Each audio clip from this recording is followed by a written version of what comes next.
Bismillahirrahmanirrahim. Assalamualaikum warahmatullahi wabarakatuh. Berjumpa kembali ya anak-anakku di channel Guru Cerdas. Anak-anakku yang soleh dan soleha, pada kesempatan ini kita akan belajar pelajaran 4. Materinya bersih itu sehat. Adapun submaterinya adalah aku senang berwudu. Nah, siapa yang sudah bisa berwudu di sini? Nah, alhamdulillah ya, semuanya sudah bisa. Wudu dilakukan untuk menghilangkan hadas kecil.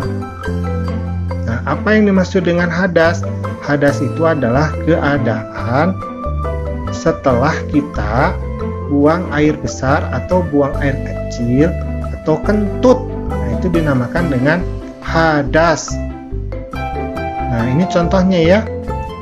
Contoh hadas kecil yaitu setelah kita buang air besar, buang air kecil, kentut dan sebagainya. Nah, maka kita itu dalam keadaan hadas.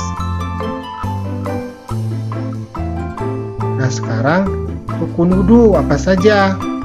Rukun wudu ada 6 ya. Yang pertama adalah niat untuk berwudu. Yang kedua, mencuci wajah. Yang ketiga, mencuci tangan sampai sikut. Yang keempat, membasuh rambut. Yang kelima, mencuci kaki sampai mata kaki. Yang keenam, tertib. Nah, jadi rukun ini yang wajib dilaksanakan ketika wudunya. Nah, sekarang sunnah wudu. Yang pertama, dianjurkan membasuh 2 tangan hingga pergelangan tangan setelah kita berniat ya. Yang kedua, dianjurkan berkumur-kumur dengan sempurna. Jadi setelah kita mencuci tangan, maka kita berkumur-kumur. Nah, kumur-kumurnya harus sempurna. Kalau ada sisa makanan di mulut itu ya, maka itu harus kita keluarkan dulu. Yang ketiga, dianjurkan membasuh rongga hidung dengan cara menghirup air. Jadi kita membersihkan hidungnya bukan hanya luarnya saja, tetapi itu airnya itu kita hisap ya. Nah, ini namanya istinyak. Yang keempat, diwajibkan membasuh muka secara sempurna. Ya, kalau rukunnya membasuh muka. Nah, tetapi kalau sunahnya ini bisa kita lebihkan ya. Nah, sunahnya bisa kita lebihkan. Yang kelima, diwajibkan membasuh 2 tangan dari ujung jari tangan sampai ke sikut. Lebihkan basuhan dari batasnya agar wudunya lebih sempurna. Jadi kalau rukunnya memang sampai sikut, tetapi kalau sunahnya itu dilebihkan ya. Yang keenam, diwajibkan menyapu atau mengusap kepala sebagian atau seluruhnya.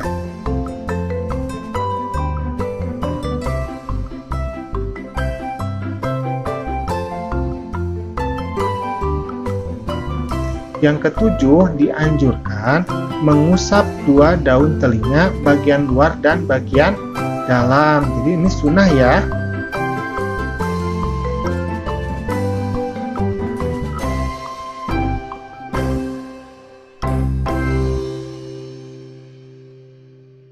Yang kedelapan, diwajibkan membasuh 2 kaki dari ujung atau telapak kaki hingga mata kaki. Nah, boleh dilebihkan, nanti jadi sunnah.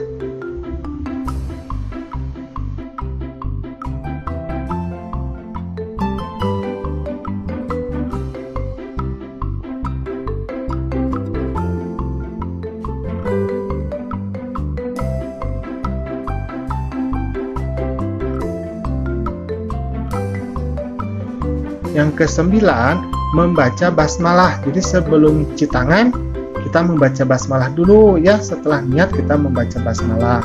Yang ke-10, mendahulukan anggota tubuh yang sebelah kanan. Jadi kita misalkan mencuci tangannya yang kanan dulu, atau mencuci kakinya yang kaki kiri dulu. Nah, seperti itu. Yang ke-11, membaca doa setelah wudhu. Tahu ya doanya ya? Kita sama-sama ya, kita coba ya. Bismillahirrahmanirrahim. Asyhadu an la ilaha illallah wahdahu la syarikalah wa asyhadu anna Muhammadan abduhu wa rasuluh. Allahumma ja'alni minat tawwabin waj'alni minal mutatahhirin waj'alni min ibadikas sholihin. Amin. Nah, itu doanya ya. Yang ke-12, menghadap kiblat. Nah, jadi sudah tahu ya.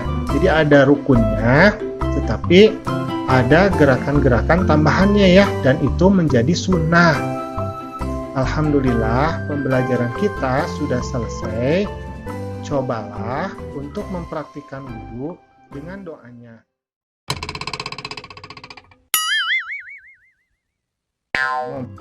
Tayamum adalah cara bersuci dengan menggunakan debu yang suci. Maksudnya debu yang suci itu debu yang terbebas dari najis ya, sebagai pengganti air.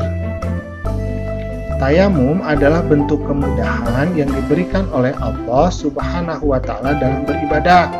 Syarat pelaksanaan tayamum adalah 1. Ketiadaan air.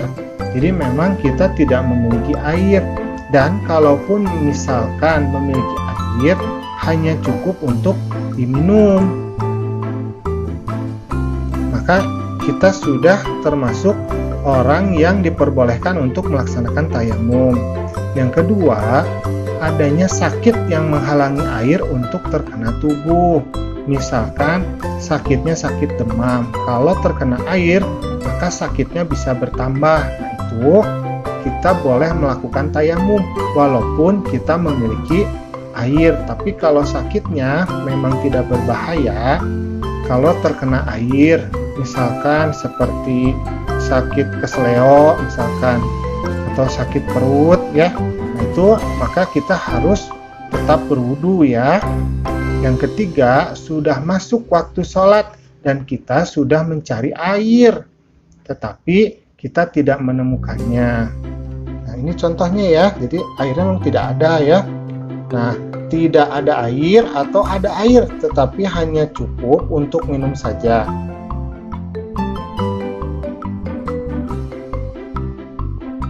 Sakit yang tidak boleh terkena air karena ditakutkan menambah keras sakitnya. Nah, sekarang kita akan berbicara tentang rukun tayamum. Yang pertama adalah niat ya, niatnya untuk niat bertayamum. Yang kedua, mengusap debu pada wajah. Yang ketiga, mengusap debu pada tangan. Yang keempat, tertib. Maksudnya tertib adalah berurutan. Jadi niat dulu, baru mengusap debu ke wajah, kemudian mengusap debu pada tangan. Ya, jadi jangan tangan dulu, wajah baru berniat. Itu tidak tertib ya. Jadi harus tertib, harus berurutan. Nah, sekarang cara melaksanakan tayamum. 1. Berniat dulu untuk melaksanakan tayamum. Kedua, membaca basmalah. Ini sunnah ya. Yang ketiga, menepuk kedua tangan ke debu yang suci. Ini contohnya ya. Jadi ditepukkan tangannya ke debu.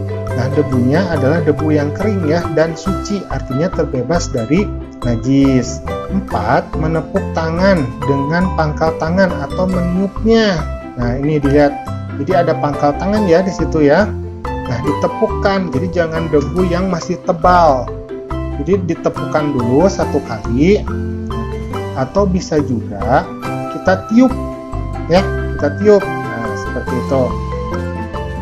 Kelima, mengusapkan debu ke wajah. Nah, ini contohnya ya, diusapkan debunya ke wajah. Kemudian yang keenam, menepuk kembali debu dengan tangan. Jadi kita ambil lagi debunya. 1 kali lagi ya. 7. Mengusap debu ke tangan. Dimulai dengan tangan kanan. Usapkan tangan kiri ke punggung tangan kanan. Lanjutkan sampai ke sikut. Setelah itu, putar tangan kanan sehingga tangan kiri dapat mengusap bagian dalam tangan kanan. Teruskan sampai ke pangkal tangan. Di akhir, maka nanti jempol tangan kiri akan bertemu dengan jempol tangan kanan. Kedelapan, lakukan hal yang sama kepada tangan kiri menggunakan tangan yang sebelah kanan. Jadi diusapnya dengan tangan yang sebelah kanan.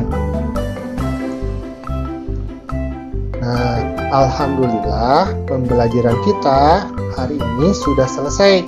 Jangan lupa untuk mencoba mempraktikkan gerakan tayamum di rumah supaya kamu mampu melakukan tayamum.